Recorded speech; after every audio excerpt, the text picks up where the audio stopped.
Hey, how's it going, guys? Noe here from We Follow Rivers.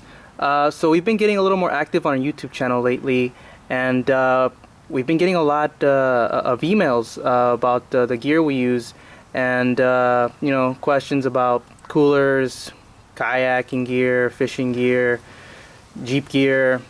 So we thought we'd start making a few videos on the things we use, what we like about them, what we don't like about them, and hopefully we answer you guys' questions this way. So we've been using this guy here. It's the YETI 105, and I want to say we've had it for about a year. It's actually not ours, it's my dad's, but he's been nice enough to lend it to us whenever we go on our trips, which have been getting a little more frequent lately. So we finally decided, it's time to get our own cooler, and we decided on getting this guy here, which is the RTIC 45. So back to this guy over here. I mean, there's no question. This cooler is great. It's built like a tank. It lives up to the name. I mean, this thing is bulletproof. It holds ice for days. I've used it in Death Valley multiple times, Clear Lake, multiple days that were 100 degrees plus, and man, this thing kept ice like a champ. Kept the food cold, the drinks cold.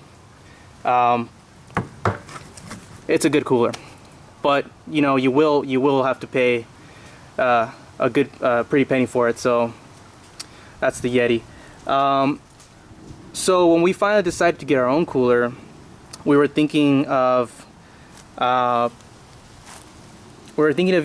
getting a smaller version of this, and the reason for that is we drive a two-door JK, and to be honest, this thing is overkill for us. Our trips typically last 3 to 4 days, sometimes more if we can get the days off, but typically 3 to 4 days. And for two people, this thing is, it's overkill. And since we drive a Jeep, the space, weight, Jeeps aren't particularly good with payload. And this thing empty, it weighs like 39 point something pounds, 40 pounds pretty much empty. And that's if I fully load this, 40 pounds of ice, a 30 pack, food, all that stuff. This thing can get up to 90 pounds easy 90 pounds, and then you have to lug it around. It takes two people to move it. So it's a great cooler. Definitely recommend it if you're gonna have it somewhere where you're not gonna move it a lot, or if you have like a pickup truck or something like that that has a pretty good payload. Otherwise, I would go with something smaller. So before I dropped the 300 plus bucks on the YETI 45, a buddy of mine recommended this company to me, RTIC. He swears by it, and he says that they're pretty much the same quality as a YETI. Read a lot of reviews online, and a lot of people seem to be happy with the cooler, so we decided to give it a chance. And at first glance, this thing it's built pretty well. I will have to say right off the bat, I do notice some differences, and they're not big differences, but they're there. The first one would be the craftsmanship. I guess the overall general craftsmanship, the YETI. If you look at the lines here, the parts where these two pieces come together, they're nice. They're a little scratched because we beat this thing up all the time, but it's built really nice. The riveting is really nice. The rivets are nice on this thing. The material, the handles. If we go to this guy here, you can see the lines where they're crooked, they're sanded.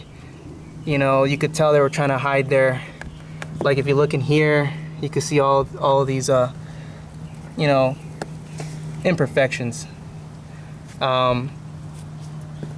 The riveting on this thing is, it's good, but it's a little sloppy. the material, to be honest, it feels good. The difference is not that big. I do have one major complaint about this cooler. It's not a deal breaker, but it's definitely annoying. And I hope you know, hopefully RTIC will address it in their next revision of the cooler. But yeah, it has to do with the lid. This thing, I mean, it seals shut. It seals tight. I have to put quite a bit of pressure to open this. I don't know if it's you know, if as the cooler ages it'll be easier to open, but honestly every once in a while this thing closes and man, you don't even need this. It shuts. And I mean that gets a little annoying. I mean, it's good to know that there's no hot air getting in here, but also it's like, you know, it shouldn't be that hard to open. Or maybe they can put like another piece of plastic that comes out right here so you can, you know, put your thumb against it as you're, you know, for counter pressure as you lift up. That'd probably help out as well. Or if they put some type of valve or something here that, you know, would take the pressure off. Yeah, like I said, that's not a deal breaker, but it definitely gets annoying.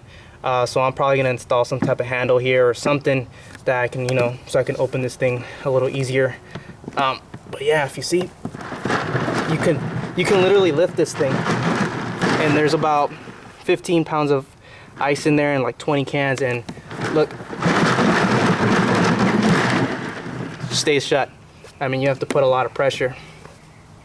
But other than that, you know, this cooler feels pretty solid. It feels like it'll take the abuse, and I mean, it does hold ice pretty well. We'll see how it does in the 100 plus degree weather, but I mean, overall I'm pretty happy with it right now. Okay, so yeah, this is the cooler that we've been using, and this is the cooler that we hope to use. It feels pretty solid. It looks like it's gonna hold up, but only time will tell. Yeah, if you guys like the video, you know, subscribe, give us a thumbs up. If you have any more questions, you know, feel free to leave some comments. We'll, you know, try to get back to you on any questions you may have. Yeah, check out the channel if you're into, you know, camping, overlanding, kayaking, things like that. Then, you know, check out our channel.